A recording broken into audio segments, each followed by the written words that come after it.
ESPN.com writers. The subject today is the NBA. We bring in David Thorpe, Chris Sheridan, and John Hollinger.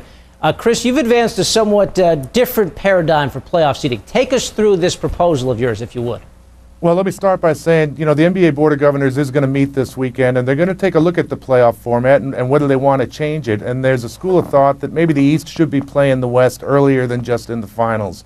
And the way I'd like to see them redo it is still go top 8 from the East and the top 8 from the West, but then throw them all into a jumble and you seed them 1 through 16. Then you have a first round where you're going to have some East-East, and you're going to have some West-West, and you're going to have some interconference games. And you might lose a couple traditional rivalries, but I don't think there's going to be too much crying around the country if Cleveland and Washington don't meet for the 4th straight year next year. But, look at some of these matchups you'd have. You'd still have the Celtics playing the worst team, the Hawks. But then you got Suns Magic, Amari Stoudemire going against Dwight Howard. We can settle the debate against which one of those guys is the better low-post scorer. Then you'd have Spurs-Cavs, NBA Finals rematch. I would think the Cavs wouldn't get swept again. You'd have Hornets-Wizards. Let's go over to the other side of the bracket. It's even better. Lakers play Toronto. Boy, who wants to see the Lakers play Toronto? Well, probably everybody around the world who's a Raptors fan and follows their likes their international style of play. They'd love to see that team go up against Kobe.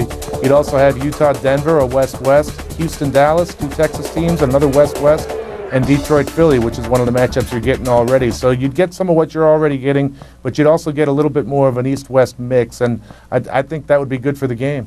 You say it might offend some sensibilities of the purists out there. John, do you think there's a possibility that something like this would work? I think it absolutely would work, and in terms of fairness, I mean, you're looking at 2 55-win teams in the West are going to be out after the first round, at least 2, the way things are set up now. The one thing that doesn't address is a team like Golden State who's going to win 48 games and be left out in the cold, but I don't think there's no playoff system that can address every single contingency, but I do think a system like this can work. The hardest part is going to be working out TV, where you're trying to set up doubleheaders where you might have a bunch of teams from the East Coast trying to play a doubleheader, and one team either has to start late or start really early in terms of local time. So that's probably the one thing the league would be a little concerned about, but I think it absolutely can work. A lot more travel for some East teams going West and vice versa. Yeah, I think it's all a ploy by Sheridan, get more frequent flyer miles. Travel for the players in the NBA is not as tough as it is for the members of the media. We fly commercial, they fly charter. Absolutely. Hey, David, what does it mean that the Celtics and Lakers, 2 of the traditional powers in NBA history, are back near the top or at the top? Well, I think even a bigger context in that is you've got those 2 teams. You have such a compelling race in the West, and even a little bit with Detroit and Boston in the East, 2 obviously very powerful teams. And then also factor in almost all the superstars are making the playoffs. I mean, obviously the last couple of years, guys like KG didn't. But certainly Lakers versus Celtics, anyone my age, I'm 43, anyone even close to my age remembers those days when it was Magic versus Bird, even going back before then, when you had the Chamberlain days and the Russell days and so forth.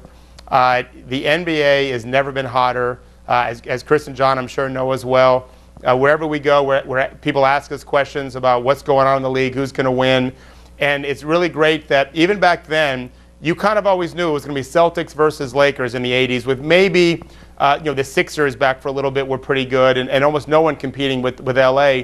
Now it's not quite that cut and dry. There are so many legitimate championship contenders that I don't think there's ever been a more exciting time in my lifetime, where there's absolute uncertainty across the board. And with 2 franchises like Lakers, Celtics, it kind of crystallizes things. And I'll throw in one more thing, and that is every team out there that's not there only has to look at those 2 franchises who made deals in the offseason in Boston's case and in the regular season in LA's case to realize that management is just as important as players and coaches to change the future of their team in one quick trade or a draft. Absolutely. Tremendous turnaround for both of those franchises. Hey, John, what would be your dream matchup in the finals? You can pick 2 teams. Well, you got to look at Lakers-Celtics just from the perspective of the tradition that's involved there and the rivalry those teams have always had. There are a lot of good matchups, honestly, that you could end up with. I think the one that people kind of don't want probably is Spurs-Pistons again, because they end up kind of bringing out the worst in each other in terms of playing really slow and defensive. It's not a very telegenic game that way, but I'd love, Boston Lakers, Boston Utah, Boston Phoenix, any of those would be fantastic. As long as it includes Boston. John Hollinger and Chris Sheridan and David Thorpe, our NBA insiders, joining us today for a roundtable on the league. Guys, we do appreciate the time. Thank you so much. Thank you, David. Thank you.